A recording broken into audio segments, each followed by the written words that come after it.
Pa mazo ieliņu Bauskā, kas ved uz Tautas namu, uz savas partijas pēdējo kongresu šodien nāk Tēvzemē brīvībai LNK biedri. Tikpat pārliecinoši kā Aleša 17. kongresa atklāšanā izskan Dievs svētī Latviju. Tomēr zālē valda divējādas izjūtas. Viena citē Raini un saka, ka vienotas partijas izveide ir tikai loģisks solis nacionālu konservatīvo spēku stiprināšanā, bet citus vēl māt šaubas, vai tā ir vienīgā un pareizā izvēle. Katrs tādas radikālas izmaiņas tomēr arī vieš sevī šaubas, un tāpēc arī tikai vēlāk mēs redzēsim, kādas būs tie ieguvumi un varbūt tie zaudējumi šādam konkrētam modelim.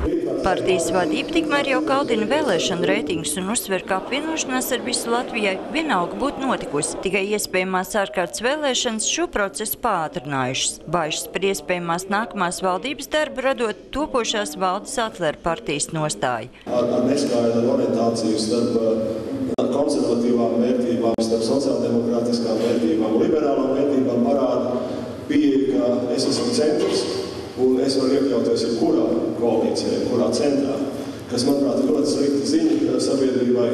Tēvzemē brīvībai LNK gan atsevišķi, gan kopā Saeimā ir jau kopš 1993. gada un lielākoties bijusi arī valdībā. Atskatoties uz aizvadītajiem gadiem, tiek uzsvērta ilgdzīvotība un pārskaitīti paveiktie darbi, no kuriem galvenais esot īpašumu tiesību sakārtošana 90. gados, pilsonības un izglītības jautājumi. Tas, ka mēs tieši bijām valdībā, līdz ar to mums bija jārēķinās un mūsu pozīcija pat palīdzēja noturēt pilsonības likumu un līdz ar to ar pilsoņu loku tādu, kāds viņš ir šodien.